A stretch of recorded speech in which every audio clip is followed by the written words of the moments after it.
rooting for laundry. On the what's the bit? I don't remember the bit. Right, yeah, or like Chaz Palminteri when he in Bronx Tale. We probably stole it from Seinfeld. No, and when he's like, wouldn't put it past him. You think Ted Williams cares about you? Or DiMaggio? You think right? Isn't that what he says? He turns to the kid. Right, but if Joe DiMaggio got traded to the Boston Red Sox, everybody that booed him suddenly cheers him. So the Yankees, though, in the height of it all, they were cherry picking the biggest, like, not nice guys, like Kevin Brown, Randy Johnson. Like, these are guys that are like real red asses. It was, but yes. But it was and so great. Hold on, but like 8 months ago, I'm going, you suck, Johnny Damon, fuck you. And 8 months go by, and I'm like, Johnny, yeah. And I'm like, what kind of life is this? This is ridiculous. What kind of people are these, Henry? You wrote Runner Runner is very hush hush when you couldn't even tell me in my garage it was that secret. Well, you had asked a really good question. You said, were there any screenplays that you've written that you felt like, oh, that should have been a movie, and it wasn't? Remember, you were asking that on the air, and I said there was just one that I could think of because a lot of screenwriters tell these very depressed stories that are accurate about I wrote this or I wrote that, and it's Jay, I'm going to break the fourth wall and say you just walked across the room, and now I think you got across the palatial fake mustache studios. All right. They're not. You don't think these are palatial? Can you this please garage? tell your story? Yeah, the point it's is not a podcast about our surroundings. Well, that would be Guess Where I Am podcast. I'm taken with the Parker Lounger. I like the Parker Lounger. Here's the thing. I don't have a lot of those stories, but there was this one script that I was like, this fucking ridiculous. This movie hasn't been made. It's really worth making. And right around then, there was this chance that these guys were going to do the movie. And so it came together. What call comes first? Is it like Ben Affleck's people go, hey, Ben just found this script and he's into it? Or is it a studio call? Is it your writing partner? It's that's a Art really Garfunkel, great, does he call up? Levine, that's a great question. What happens is the studio guy who had originally bought the script at Studio A, he got a job running another studio. So he said, I've always believed in this. I'll try to help you put it together. I think it should be a movie. But then what happened was, like Justin Timberlake read it and said, yo, this would be dope. Very similar to what he said. He's like, you know what, I was thinking that maybe it would be all right if we, I like the gambling if you could just explain how it works. But so he... Which is always what you want. No, he was great. He loved it. And that's what John C. McGinley said right before he took Platoon. If you just explain to me what this Vietnam thing is, bub.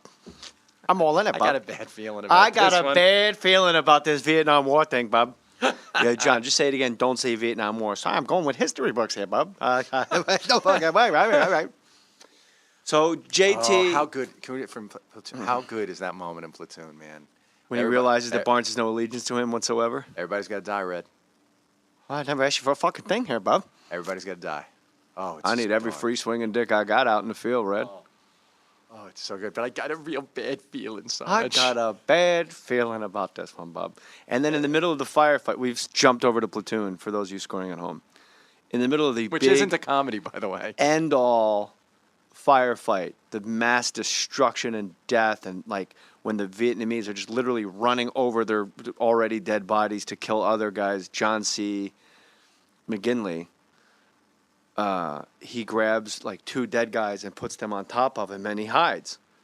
And then at the very end of the movie, which is so spooky because everything's covered in that white sulfur powder from the bombs, and these tanks come in, and it's the corpse crew. It's the guys that clean up dead bodies after. Like, it's the part of... This is why I love Platoon. You never think about, well, who cleans all this shit up? Because it is an actual hamlet they set up in. They're like, there's a well of water, and there's a little general store, and 14 feet from here is another thing.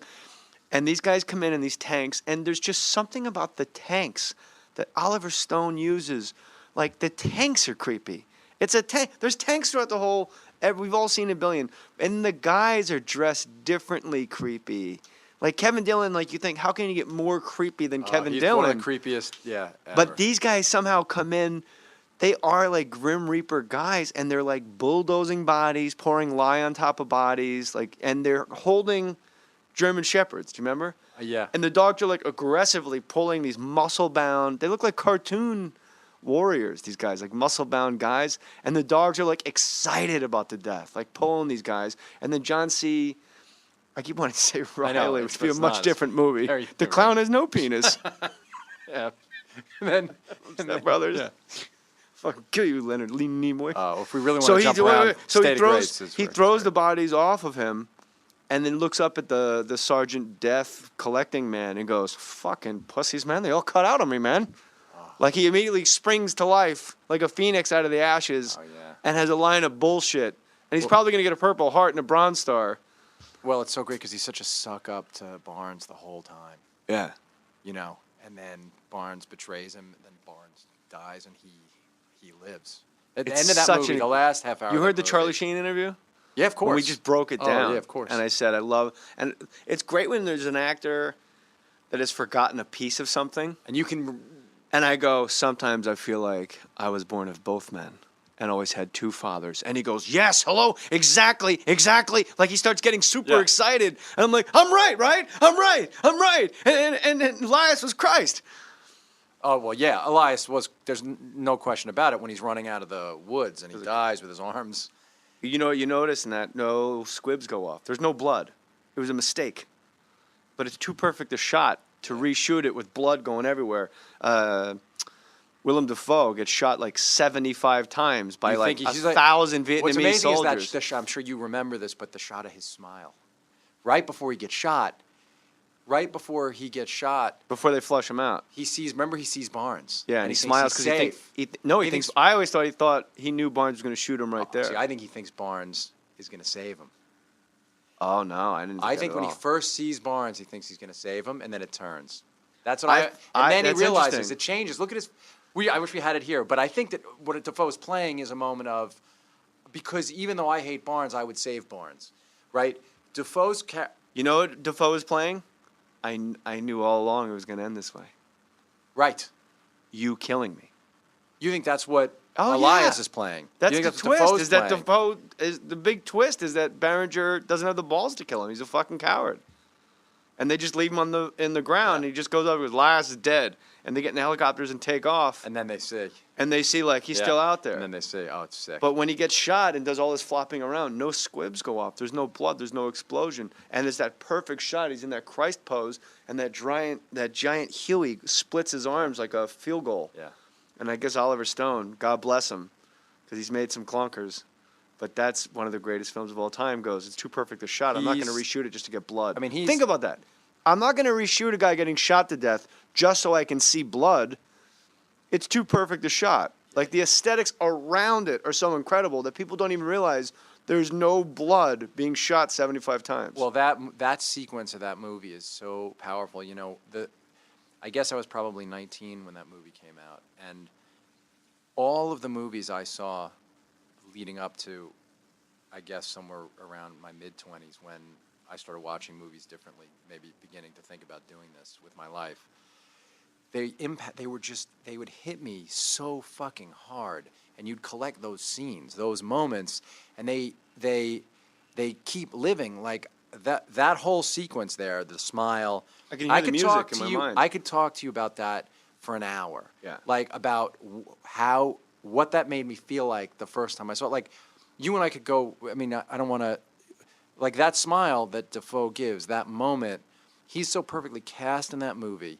From the moment you first meet him, you know, and he adjusts Sheen's thing before the you don't other. need this. You don't need right before they Right, go on the night right raid. before they go on the night raid, Charlie right? Sheen's loaded up like he's going to camp with like a shovel and As you don't someone need who- this. You don't need this. As, Look, as people, I'll hump your gear, and if you get lost, and he does the same laugh there. He goes, "Don't call out." yeah, when people on Twitter always ask, I do this thing every a few weeks or so. I'll say for the next half hour, I'll answer any screenwriting questions on Twitter, and people. I like doing it. It's a really good way to sort of at one time answer a lot of questions. I wish I had that kind of a resource when I was starting out. But if you are a screenwriter or someone who wants to be a screenwriter, and people ask about what does it mean to how do you make real seeming characters, or how do you very quickly, without doing too much exposition, explain who somebody is? I mean, just watch that sequence. You learn everything about Elias, about Defoe, about why he's important in that first 5 minutes of that movie. And it's the Oliver Stone cast it brilliantly. Defoe was like not really famous. He was famous, but he wasn't really famous. But the way that character is written is so just amazingly perfect to me. To go back to what you said earlier, because I do want to talk about Runner Runner, was... Talk about anything you want. There's cookies here if you want cookies. Chocolate chip and oatmeal. So, Thanks. no, I have no conscious thought about entertaining the people around me. I'm a compulsive talker, and when I get excited, Right. I get manic. Not near Yes. manic. I get manic, and when there's a dunk, I'm gonna look at the guy next to me and go, "Whoa!" like any other fan. Right. And I think that's what you saw is me actually behaving like But I there's did also when I a was on. that's a nice thing for you to when I was say on that you Valley don't give it Bureau. any thought. But you know, there is a certain generosity of spirit that you display in that environment that I think, But I think that leaves people with something I think that's that nice. generosity of spirit is what you bring into every environment. Right, but I for a don't long think time, I people don't think thought you were a huge dick. People thought you were a Well, dick. because I played like a Rutger Hauer level dick. Yeah, because you played this giant dick in the movies. Yeah. Because of how people thought you comported yourself in the beginning. Louis of your... C.K. said it the other day on Opie and Anthony. What did he said, say? A funny arrogance. And I said, Right, yeah. wow, I never heard it explained that way. Most people just call it dick. Right. And he That's goes, no, I great. thought it was funny. That's great, but if people could see, if people saw you interacting in that way, it was just a really cool thing it was a cool thing to see because none of it seemed phony at all. It just seemed like you were there interacting almost like you were Having just watching fun. the whole section. Well, it was fun. Yeah, it was It great. is weird, And like, the next one. to have that much of a reputation of being a dick, and then you had a courtside seat, literally, of me just actually, like, completely just shoving food in my face and having a nice time for 3 hours, Not being a dick not at including all. the meat Well, in the walk home. I know you're not a dick, but even in your own book, you paint yourself like a fucking dick for Well, a lot that's of your based life. on from what everyone's told me and the way people behave when my name comes up, where I'm surprised by it. Like, wait, that guy? Why? What? But that's the and podcast has really made that ebb. And then because of the fucking throwing the guy in the garbage cans, you throw Neil Oh, Brennan. Neil Brennan. Neil That was Brennan in still the garbage funny. cans. Neil Brennan even admitted that was funny. No, he didn't. Yes, was he like- did. I checked was him like, into it's been- the- He said it took him years to get over it. Funny. It was snowing out. He said it took him. He All said right. he's It's a dick move. he's- That's also booze. right. So there's the answer for me acting, having a great time. And if you did have to throw someone in the garbage cans, Neil's perfect. Neil's perfect? Sure. Sure. Good guy to throw. Oh, perfect for throwing. Yes. I thought you meant like he's a perfect person for throwing. No, I'm saying If you're going to throw someone that's not Brad, Brad Williams. If you're not going to, Brad Williams from the podcast, he's a midget comic. Oh yeah, of course, yeah. And he literally has to tell people in meet and greets, don't pick me up. Oh. And I was like, that's not true. And then he was backstage with me at Denver. We were at clubs in the same town at the Comedy Works. He was downtown and I was in Village Square.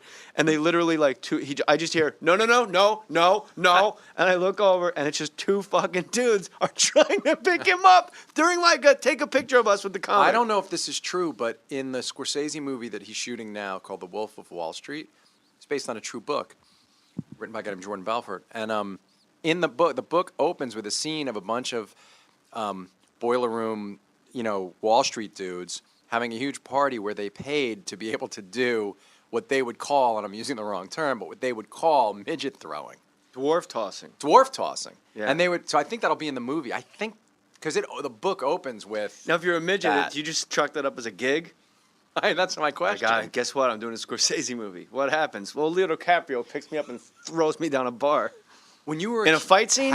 No, they're all mocking me. When they would do the little person tag team wrestling when we were kids. Loved it. Did you love it? Yeah, I did. I hated the women. Me too. I was like, this is a I waste didn't of need my the time. Fabulous Moolah. Yeah, that was always her like, name, the what am I Fabulous watching this Moolah. for? And I hated when in WWF, Right, that was my like thing. Linda, they got loose where like a girl would come in and like slap a guy in the face and be like, she's a tough customer. I'm like, nah, not really. Yeah, not if. Yeah. Hey, who's tougher than that girl? Except a whole bunch of dudes, More Norm. Please. Oh my God, runner. I was gambling once. I was in Moose Jaw, Saskatoon. That's Canadian Plains there, And you always remember the hands you lose, not the ones you win. Norm, were you a Bruno Sammartino fan? Oh my God, I love those shorts he wore. That's the thing with those wrestlers. They always wear those weird shorts, Nowhere else. Like there's no, if you go on vacation, you know, and you're like, hey, Brian, I'll be right out. I'm going to put on my swim trunks. And I put on my swim trunks, we'll all jump in the ocean, you know. And you're out there in your board shorts, you know. Like Brian saying there's board shorts, those guys wear, you know. They come down like just above your knee, those board shorts, you know. And Brian's like, I'll be right out here in my board shorts, you know. And then I come on those Bruno Sammartino shorts. You'd be going, oh, my God, what the H? What are you wearing? What's going on? Like,